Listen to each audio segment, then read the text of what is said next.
इस टाइम जो दुनिया और ख़ास तौर पे हमारे पाकिस्तान के जो हालात हैं, मारूज़ी जो हालात हम देखते हैं, उसके अंदर बड़ा बैलेंस बजट है।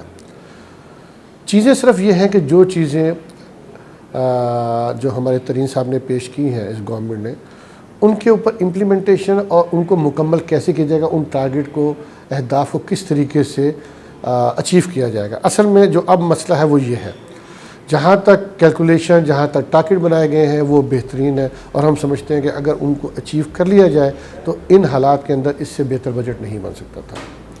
मैं जिस तरह अभी मिसाल देता हूँ आपको, रेवेन्यू की हम बात करते हैं कि जो उन्होंने FBR के ज़िम्मे लगाया, तकरीबन इस दफ़ा जो इस साल के अंदर रेवेन्यू टारगेट है 5,829 अरब का है, जबकि लास्ट ईयर 4,700 का इन्होंने तकरीबन बनाया था, जो कि नज़दीक तरीक पहुँच जाएगा शायद इंशाल्लाह। अगर उसको मुकम्मल ना भी कर पाए तो नज़दीक तरीन पहुँच जाएगा। अब असल अहदाफ ये है कि जो अगले साल का इन्होंने अहदाफ रखे हैं 5,829 अरब रेवेन्यू, ये किस जगहों से इकट्ठा किया जाएगा, जबकि गवर्नमेंट ने बेतहाशा चीज़ों के अंदर जो सी है वो सब्सिडी भी दी है। सब्सिडी देने के बाद ड्यूटीज़ पे कमी की है, टैक्सेस के अंदर कमी की है, कस्टम्स के अंदर कमी की है। तो हमारा जो सिर्फ ये है कि इनको अहदाफ को किस तरीके से मुकम्मल किया जाएगा। हमने जो सजेशंस फ्रॉम रावलपिंडी चैम्बर के प्लेटफॉर्म से गवर्नमेंट को दिए हैं, वो हमने ये कहा है कि इसको अहदाफ को हासिल करने के लिए आपको जो नेटवर्क है वो इंक्रीज़ करना पड़ेगा। अगर आप ये समझते हैं कि मौजूदा जो टैक्स पेयर हैं उन्हीं को टाइट करके उनसे हासिल किया जा सके, तो ये नामुमकिन है। एक और बड़ी अहम चीज़ जो इसके अंदर पिंडी चैम्बर ने प्रपोज़ की है, इन तमाम चीज़ों में खुशहाली के लिए, देखिए जो इस टाइम आम आदमी की जो परेशानी है, सबसे मेन चीज़ है महंगाई, ये बेसिक है और गवर्नमेंट को भी इन तमाम चीज़ों का एहसास भी है, लेकिन गवर्नमेंट के मजबूरियाँ हैं कुछ जगहों के ऊपर। हमने जो सजेशन दिए कि दो बेसिक चीज़ें हैं, अगर गवर्नमेंट उस पर कंट्रोल कर ले तो उनकी वजह से उनका जो इम्पेक्ट है वो ट्रिकल डाउन होकर नीचे तक पहुँचेगा। वो दो बेसिक चीज़ें हैं, आपकी इंडस्ट्रियलाइजेशन। अगर आपकी इंडस्ट्री ग्रो करती है, जिसने इस साल के GDP को 3.94 लाने पे उनका बहुत बड़ा रोल है, और ख़ास तौर पे जो लार्ज मैन्युफैक्चरिंग यूनिट हैं उनका। उसके बाद आप देखें आपके मुल्क के अंदर कई आपके यूनिट जो से ऑटोमोबाइल के लग गए, आपके जो सी हैं सिल्वर फ़ोन के आपके यूनिट लगे, आपके सिरामिक के यूनिट पाकिस्तान के अंदर लगे, जिनकी वजह से आपको इस साल में ग्रोथ मिली है। इन इंडस्ट्रियों के आने से मतलब आपके GDP ने जो एकदम ग्रोथ दी, जहाँ 2.1 के टारगेट से आपने 3.94 को अचीव किया है और ये अचीव करने जा रहे हैं, तो इन इंडस्ट्री का बहुत बड़ा उसके अंदर रोल है। तो हम समझते हैं अगर आपने इनके जो रॉ मटेरियल है उनके ऊपर ड्यूटीज़ कम की हैं, और गवर्नमेंट का जो हदफ है वो यही है कि इनके रॉ मटेरियल को कम करके, उन पर ड्यूटीज़ कम करके इनको प्रमोट किया जाए, क्योंकि आपका मुल्क तभी मजबूत होगा, ये ग्रोथ तभी सस्टेनेबल होगी कि अगर आपकी इंडस्ट्री जो सी ना एक स्पीड के साथ चलती रहे। आप चाहे 0.1% इंक्रीज़ करें, चाहे 0.2% इंक्रीज़ करें, लेकिन आपका पहिया जो है वो आगे की तरफ चलना चाहिए।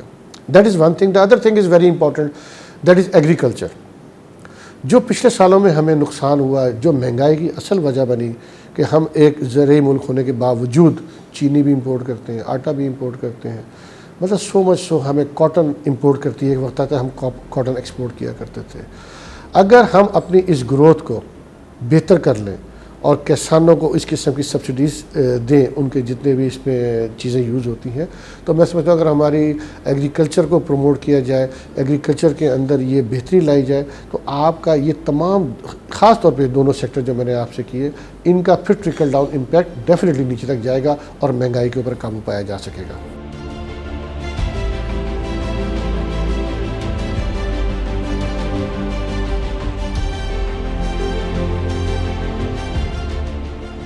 अगर आपने ग्रोथ सही देनी है, अगर आपने कंपटीशन करना है और एक्सपोर्ट करनी है, अगर आप इंडस्ट्री को या किसान को अगर सस्ती बिजली नहीं देंगे, जो एक बेसिक रिक्वायरमेंट है, तो आप इन चीज़ों पे काबू नहीं पा सकेंगे। उस सिलसिले में गवर्नमेंट का जो अभी भी पॉइंट ऑफ व्यू यही है, क्योंकि कि या तो हम बिजली प्रोवाइड करें, अगर हम नहीं करते तो इसके सोलर के ऊपर इस किस्म की सब्सिडाइज़ किया जाए कि किसान और इंडस्ट्री सोलर पे शिफ्ट हो।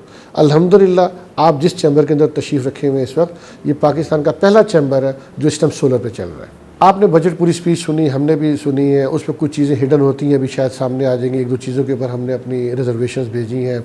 एक आर्टिकल 203 इन्होंने इसमें इंट्रोड्यूस करने जा रहे हैं कि बग़ैर बग़ैर इन्वेस्टिगेशन के ये किसी भी ताजिर को गिरफ़्तार कर सकते हैं FBR, उसके ऊपर रिजर्वेशन है।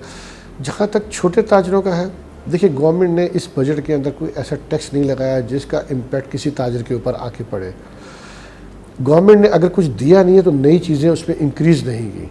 जहाँ पे गवर्नमेंट बजट से पहले थी आज भी वहीं पर है, उसमें बेहतरी की तवक्को है, लेकिन बेहतरी की तवक्को कुछ टाइम के बाद है। इमीडिएटली शायद आपको वो रिलीफ ना मिले। इमीडिएटली रिलीफ वो रखा है जो तकरीबन 255 अरब रुपए इन्होंने एहसास प्रोग्राम के तहत रखे हैं, जो मुख्तलिफ उन लोगों को डिस्ट्रीब्यूट किए जाएंगे जो डिफरेंट सेक्टर के अंदर अपना लो पॉवर्टी लेवल के ऊपर लोग हैं, उनको हेल्प करने के लिए वो रखे गए हैं। तो मेरा ख्याल है कि हम अभी वहीं पर हैं, इसमें बेहतरी आएगी इंशाल्लाह ताला, और वो आएगी with the passage of time. वो आएगी जिस टाइम आपने इंडस्ट्री को सपोर्ट करनी है, वो आएगी जिस टाइम आपने एग्रीकल्चर को सपोर्ट करनी है। हम बात करते हैं मुकम्मल मुल्क के पहिए को आगे चलाने की। अगर आज आप सपोज़ आज ये 3.94 के ऊपर GDP को ले आते हैं इस साल की क्लोजिंग के ऊपर, और अगले साल जो इन्होंने अहदाफ रखा है 4.8 उसका GDP का, तो मैं समझता हूँ कि बहुत बड़ी कामयाबी होगी गवर्नमेंट की कि अगर ये 3.94, देखिए अभी लास्ट ईयर जो टारगेट था दैट वाज 2.1 GDP का रखा था, और पूरी दुनिया कोविड की वजह से जिनकी इकॉनमी तबाह हो गई है, लेकिन अल्हम्दुलिल्लाह अल्लाह ताला का बड़ा ख़ास करम है पाकिस्तान के ऊपर कि हम उस तरीके से डैमेज नहीं हुए। हमें कई दफ़ा ऐसी चीज़ें हुई हैं कि हमें उसमें ब्लेसिंग डिस्गाइज हमें बेनिफिट मिले हैं कोविड की वजह से, क्योंकि हमारे हमसाया ममालिक के अंदर जो कोविड के हालात हैं आपके नॉलेज में वो अबतर है।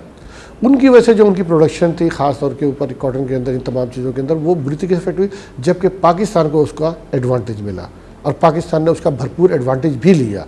और हम समझते हैं कि जिस तरह इस दफ़ा इन्होंने एक्सपोर्ट का टारगेट रखा है तकरीबन 30-31 बिलियन का, अब भी उसको रिवाइव करें, क्योंकि बजट के अंदर जो अनाउंस किया था वो तकरीबन 22 से 23 तक का था, लेकिन पोस्ट बजट जो स्पीच थी तरीन साहब की उसमें उन्होंने कहा नहीं, हमारा जो टारगेट है इंशाल्लाह ताला हम 30 बिलियन तक इसको एक्सपोर्ट को बढ़ाएंगे।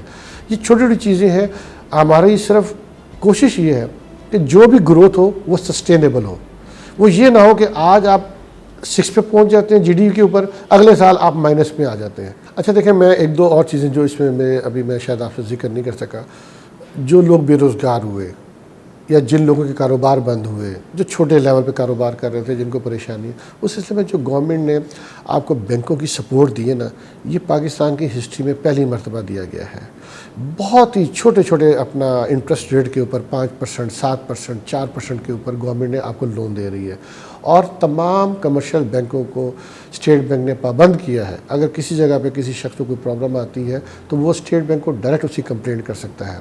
अगर आप बिज़नेस करते हैं और आपने जो आपके मुलाजमीन हैं उनको रिटेन करना मुश्किल था, उसके लिए गवर्नमेंट ने सैलरीज़ के लिए आपको लोन दिए 3%, 4% के ऊपर, जो बड़े नॉमिनल हैं। और मैं समझता हूँ कि अगर आप टोटल इसकी फ़िगर निकालेंगे ना, तो पाकिस्तान वो वाहिद मुल्क है जहाँ मिनिमम लोग ले ऑफ हुए हैं।